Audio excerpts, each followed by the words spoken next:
last time. So if you need to finish your path, you can, but mine is pretty much done. I think the only thing I was going to do was just bring a little bit more out this way to have this fade a little bit better. But I know we kind of finished right at the end. So if anybody did not finish their path, you know, feel free to have that fade out a little bit better. But I'm going to go ahead and actually cross the path off. Okay.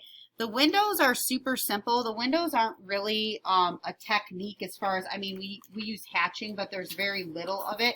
So all we're going to do with the windows is put a little bit of reflection on them. So a couple lines for reflection, and then if you would like to cross hatch out a little area to make it look like the window is broken, you can do that as well. So on a couple of these, I'm just going to put, you know, 3 little lines to just show like some reflections on my glass.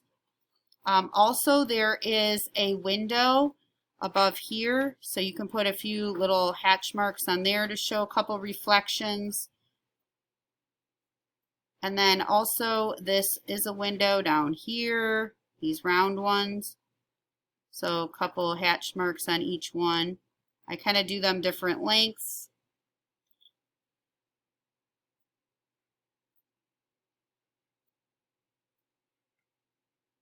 Okay, and then you get a few reflections in the top as well. So there's lots of windows.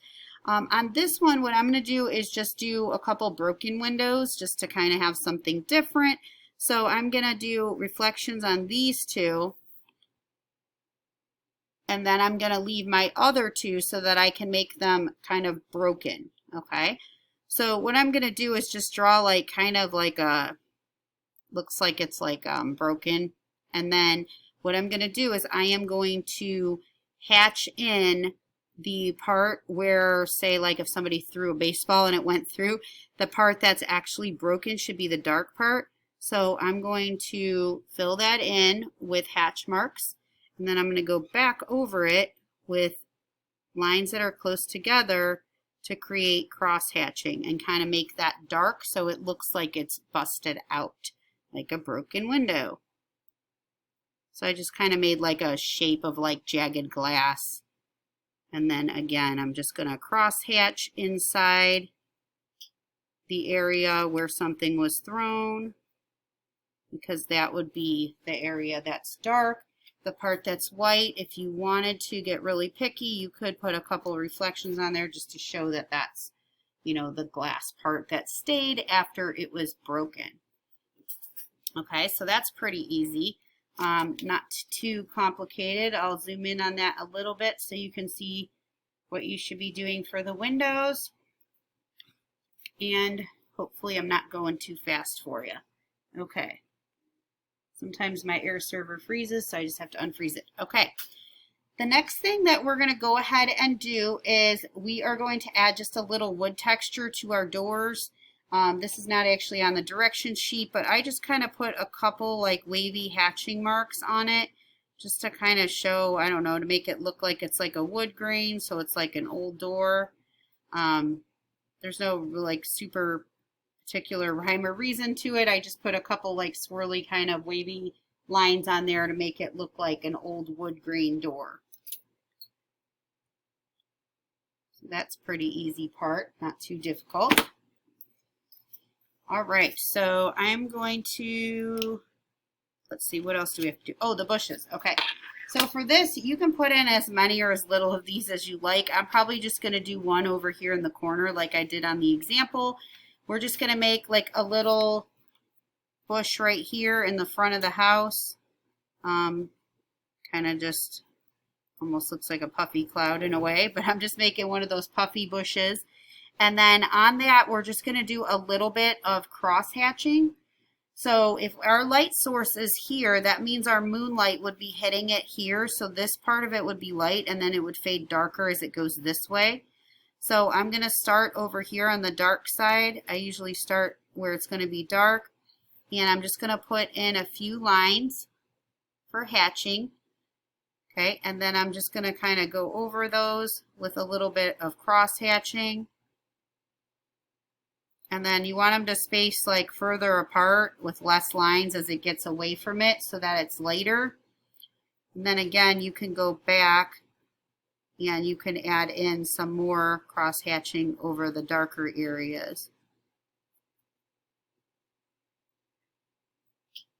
Okay, and you want to leave this side kind of like lighter where the light's hitting it, kind of on the top and the side a little bit. So I'm going to cross that off, cross our windows off of our list.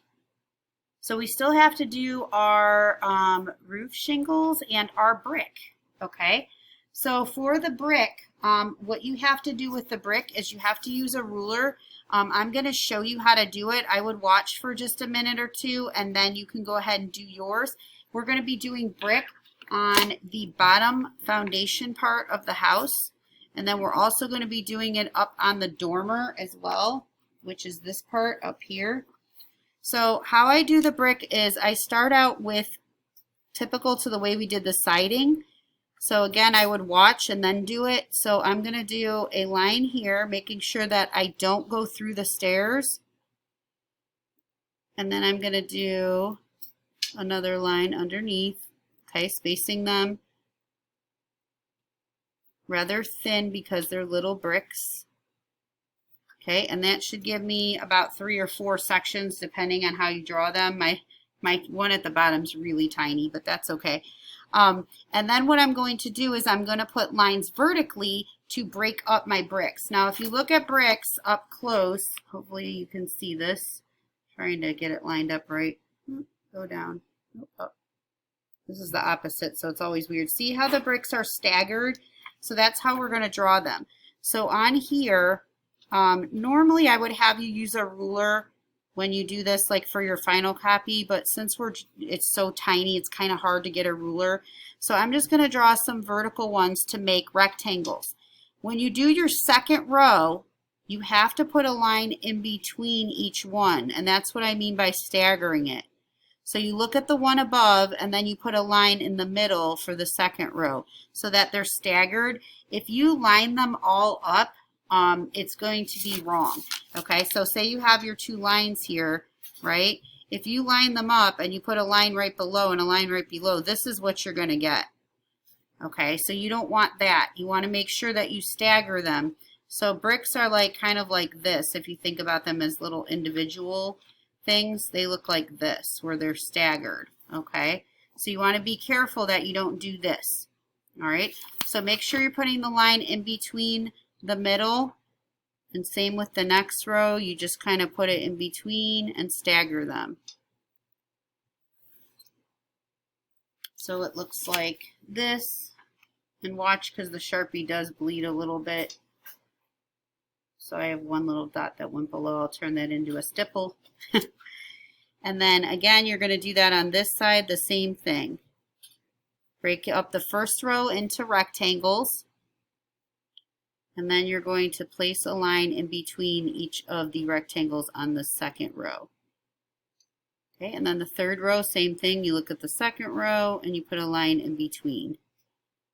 And then they're staggered.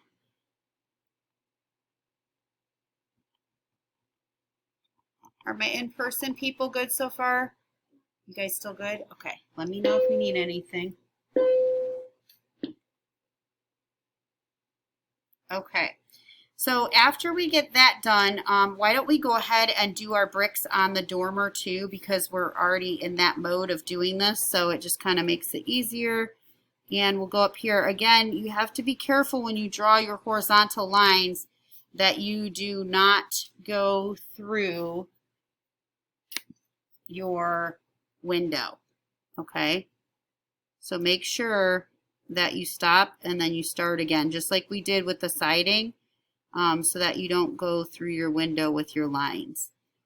If you do it on this one, it's not the end of the world, right? It's a practice sheet, but on your final copy, you got to be really careful about that.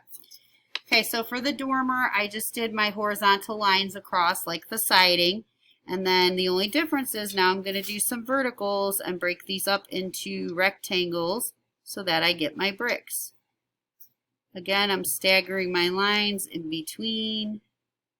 This is a little bit tougher because they're kind of skinny, so there's not a lot of, some of them would be full bricks.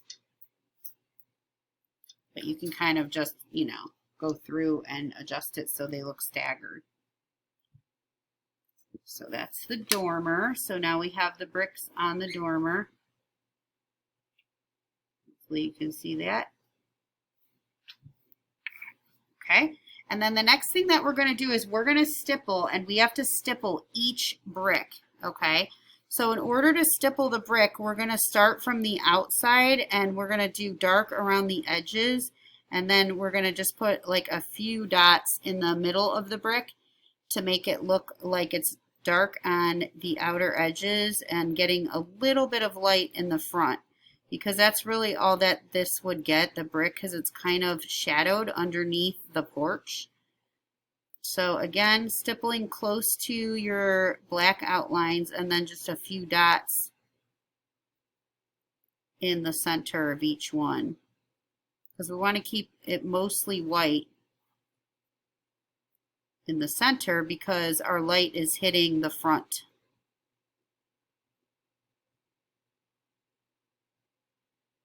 So it's really tiny, so it's kind of hard to see, but I'll try to zoom in a little bit. So darker on the outside and then lighter in the middle. And I'm going to actually pause. There's two different ways you can do shingles.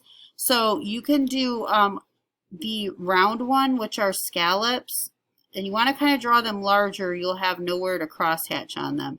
But these are how you do the scallop ones.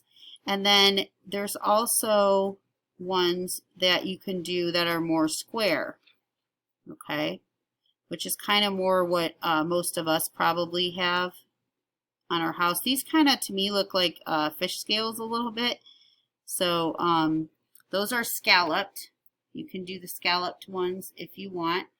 I'm going to do those up there just to show you the two different kinds, okay? And then on here, on this other, the regular part of the roof, I'm going to do the square ones. So for the square shingles, if you use a ruler, they kind of almost look too fake and perfect.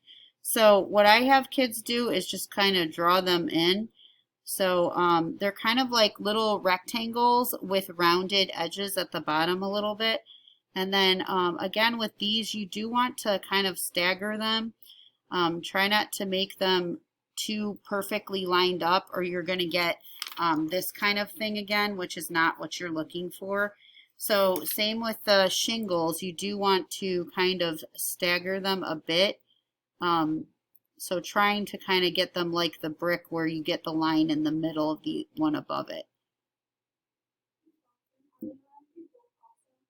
Yeah. Yeah, I would try both. Like, I would do it as I'm doing it on here, the round ones up here and the square ones, because I want you to try both, because you may combine both of them on your final as well. In these old Victorian homes a lot, the dormers had the scallops, and then, you know, some of them would have the square shingles.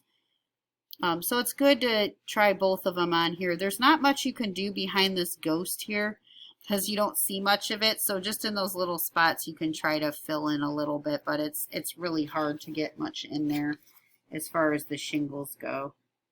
So we have the round, and then we have a little bit more squarish type. Okay, I'm going to go ahead down, and on the porch, I'm also going to do the square shingles. So we just get all the shingles drawn right now. And on these ones, this kind of goes out because of perspective. So I'm going to kind of start my shingles kind of going sideways a little bit, and then kind of turn them a little more straight when they come to the front. Just so perspective wise, it just kind of looks better that way.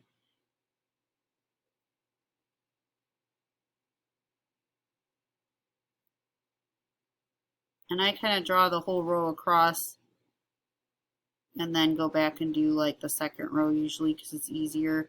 And then this kind of turns a little bit, so I'll have that one kind of curve off a little because it's going out.